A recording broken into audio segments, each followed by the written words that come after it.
हर बार जब लड़की नहाकर बाहर आती, लड़का छिपकर उसे देखता, लेकिन वह समझ नहीं पाता था कि उसकी बहन का शरीर उससे अलग क्यों है। उसकी सुंदरता को देखकर लड़के के मन में इच्छाएं उठने लगती थीं, लेकिन वह खुद को रोकने का तरीका नहीं जानता था। इसीलिए शांत होने के लिए वह अकेले समुद्र में कूद गया। अचानक एक भूखा शार्क उसे निशाना बनाता है।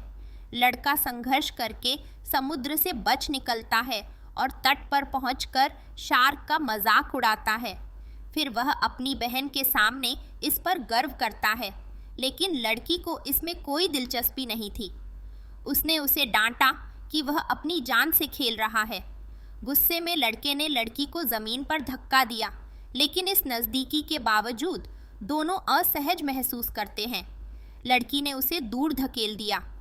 अगली सुबह जब लड़की उठी तो बिस्तर पर खून के धब्बे देखकर डर गई। उसे लगा कि उसकी सेहत में कुछ गड़बड़ है। तभी उसे अपनी माँ की बातें याद आईं। एक समय की बात है जब उनका परिवार समुद्र में एक हादसे में फंस गया था। 7 दिनों तक बिना खाना पानी के पिता ने अपने बेटे को नुकसान पहुंचाने का प्रयास किया, लेकिन माँ ने एक भाला उठाकर पिता के पीठ में गहरा वार किया। पिता ने दर्द से बेटे को छोड़ दिया, लेकिन माँ ने तब तक वार करना जारी रखा जब तक कि वह मर नहीं गया।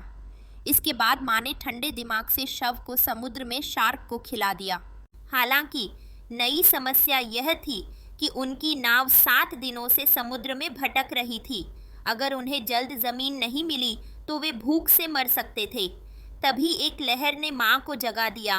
उसने देखा कि एक हरा भरा द्वीप सामने है।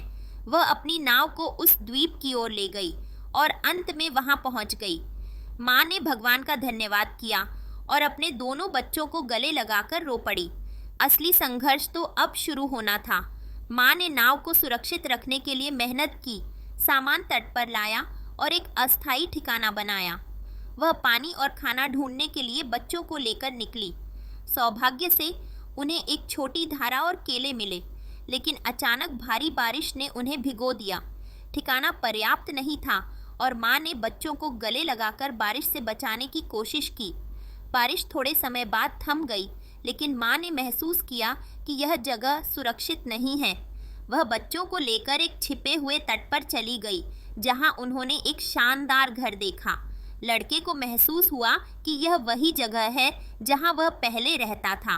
माँ ने उसे गले लगाया और वादा किया कि वह उसकी देखभाल करेगी। माँ ने भोजन के लिए मछली पकड़ने की कोशिश की और बच्चों को पढ़ाई भी सिखाई ताकि वे जंगली इंसान न बने। लेकिन एक तूफान ने उनके घर को क्षति पहुंचाई। माँ बीमार पड़ गई और दवा के अभाव में उसकी मौत हो गई। बच्चों ने दुखी होकर माँ को पहाड़ी पर दफना दिया। हालांकि उन्होंने एक दूसरे का सहारा बनकर जीना जारी रखा।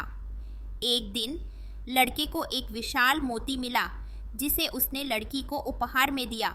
वे नहीं जानते थे कि यह मोती उनके लिए मुसीबत का कारण बनेगा। अगली सुबह उन्होंने देखा कि एक जहाज उनकी ओर आ रहा है। डर के मारे उन्होंने पहले इसे देखा, लेकिन फिर उत्साह में वे आग जलाकर मदद का संकेत देने की कोशिश करने लगे। जहाज के लोग उनके पास पहुंचे। बातचीत के दौरान एक क्रू मेंबर ने लड़की के मोती को देखा और उसकी लालच बढ़ गई। उसने लड़की को धमकाने की कोशिश की, लेकिन लड़के ने समय पर आकर उसे बचा लिया। संघर्ष के दौरान लड़का घायल हो गया, लेकिन अंत में उसने अपनी बहन को बचा लिया। अंततः लड़के और लड़की ने जहाज के साथ वापस जाने का निर्णय छोड़ दिया और अपने द्वीप पर जीवन बिताने का फैसला किया।